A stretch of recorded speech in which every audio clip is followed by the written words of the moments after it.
भारत 1947 में ब्रिटिश उपनिषेधवादी दास्ता से मुक्त हुआ, किंतु इसके पूर्वी तथा पश्चिमी सीमांत प्रदेशों में मुस्लिम बहुमत वाले क्षेत्रों को इससे अलग करके एक इस्लामी राष्ट्र पाकिस्तान का गठन कर दिया गया।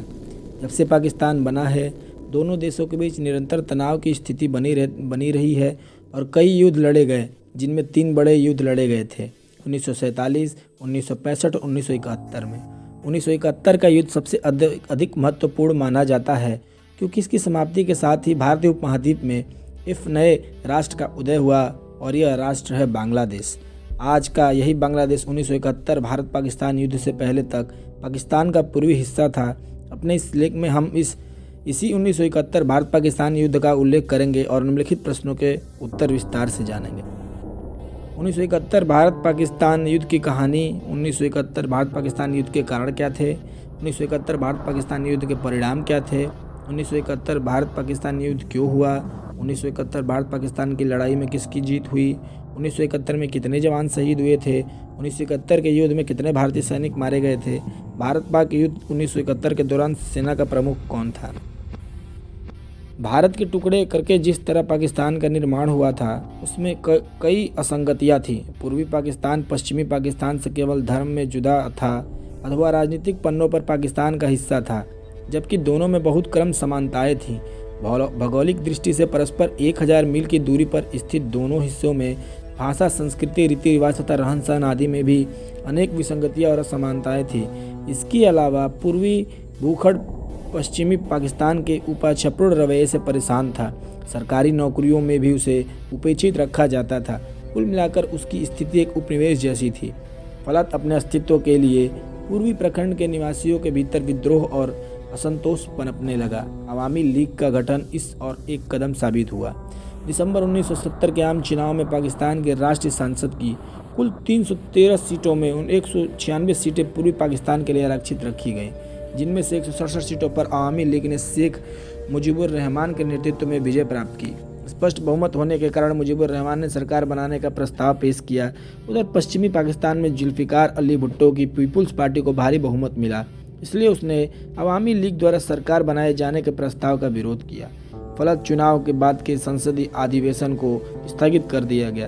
कालांतर में पश्चिमी पाकिस्तान ने संविधान में संशोधन करने की भी योजना बनाई, ताकि पूरी भूखंड सरकार बनाने का दावा प्रस्तुत न कर सके, किंतु यह योजना कार्यान्वित न हो सकी।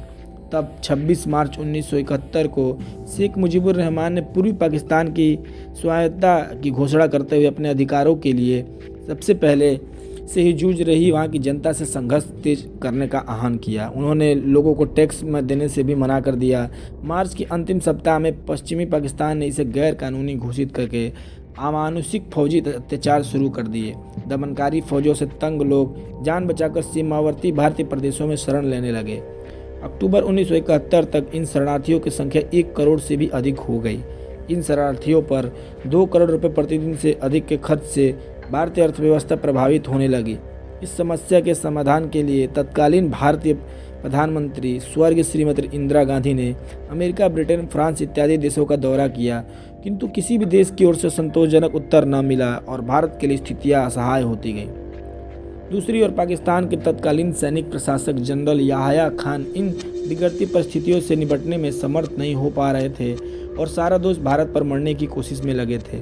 जनरल याह्या मन ही मन देश की सत्ता की बागडोर खुद अपने हाथों में संभालने रखने के इच्छुक थे, किंतु जुल्फिकार अली भुट्टो के नेतृत्व में पाकिस्तान पीपुल्स पार्टी द्वारा चलाए जा रहे आंदोलनों के कारण नागरिक प्रशासन की बात भी कर रहे थे। पूर्वी पाकिस्तान के विद्रोह को कुचलने के लिए जनरल याह्या ने लगभग 1 लाख सैनिक वहां भेज दिए। अमेरिका और चीन से उन्हें हथियारों के रूप में लगातार सैनिक सहायता मिल रही थी, इसलिए हथियारों की कमी कभी भी नहीं थी। देश की जनता का ध्यान आंतरिक समस्याओं से हटाने के लिए जनरल याह्या खान को भारत के साथ युद्ध छेड़ देने ही श्रेयस्कर लगा। उन्होंने 3 दिसंबर 1971 को भारत पर इसके पश्चिमी सीमाओं से और बाद में पूर्वी सीमाओं से हमला बोल दिया। 3 दिसंबर को जब पाकिस्तान के बमवर्षक विमानों ने भारत के 12 हवाई अड्डों पर अचानक आक्रमण किया, तो इससे पहले ही उसकी थल सेनाएं छंब क्षेत्र जम्मू कश्मीर से लगे बिम्बर मोर्चे पर पहुंच चुकी थी। उसी दिन रात के पहले पहर में पाकिस्तान ने 2 जबरदस्त हमले किए, किंतु दोनों ही बार उसके 6 टैंक नष्ट कर दिए गए। पाकिस्तानी सेना के आक्रमणों का जवाब पहला प्रयास विफल हो गया तो उन्होंने अपने घुसपैठिए भेजने शुरू किए, परंतु उनका यह प्रयास भी नाकाम कर दिया गया।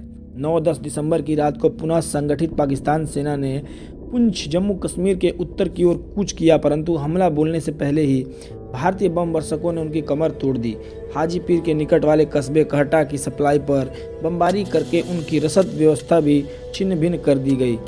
हजारी कोटली मार्ग की तमाम चौकियों पर कब्जा कर लिया गया और पुंछ के आसपास के सभी क्षेत्रों पर भारतीय सेनाओं ने अपना अधिकार कर लिया। इससे पूर्व 5 दिसंबर को मुनव्वर तवी नदी के पश्चिमी किनारे पर हुई मुठभेड़ में भारतीय सेना को कुछ पीछे हटना पड़ा। हालांकि पाकिस्तानी सेना को काफ़ी नुकसान हुआ था, फिर भी उसने लगातार दबाव बनाए रखा और भारतीय सेना को पहले देव मडेलिया फिर छंब खाली करना पड़ा। किंतु 10-11 दिसंबर की रात को भारत ने दुश्मन को तवी के दूसरे किनारे पर धकेल दिया। इसमें करीब 3000 पाक सैनिक हताहत हुए और 50 से अधिक टैंक ध्वस्त कर दिए गए। इस सफल हमले के बाद भारतीय सेना का दबाव बढ़ता रहा। छंब, पुंछ और उरी के अलावा कश्मीर की बाकी पूरी सीमा छुटपुट लड़ाई के अतिरिक्त लगभग शांत रही। कश्मीर की जमा देने वाले ठंड हिमपात के बावजूद सैनिक रातों में लड़ते रहे। इसी ठिठुरन की सबसे भयानक और व्यापक लड़ाई थी शंकरगढ़ की टैंक लड़ाई।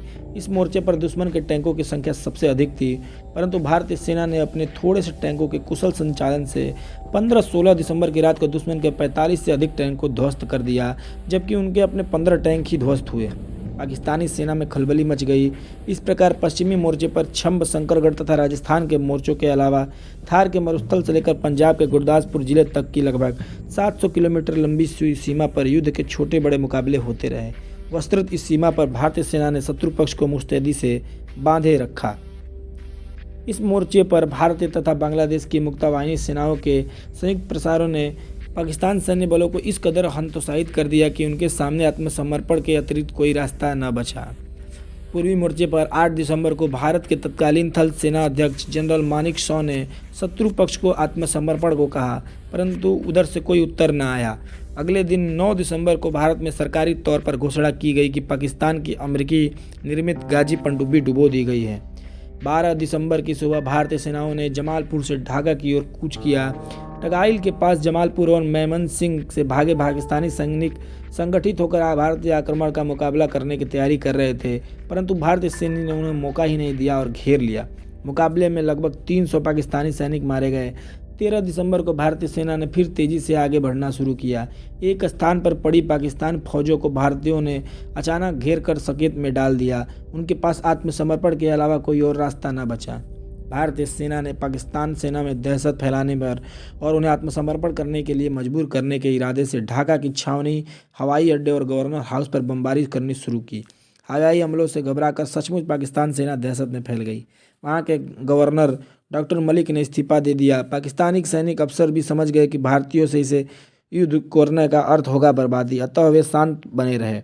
उनके खेमों में चुप्पी छा गई। गाजी के नष्ट होने व कराची में ईंधन के अड्डों पर बमबारी के समाचार से पाक सेना का मनोबल टूट गया।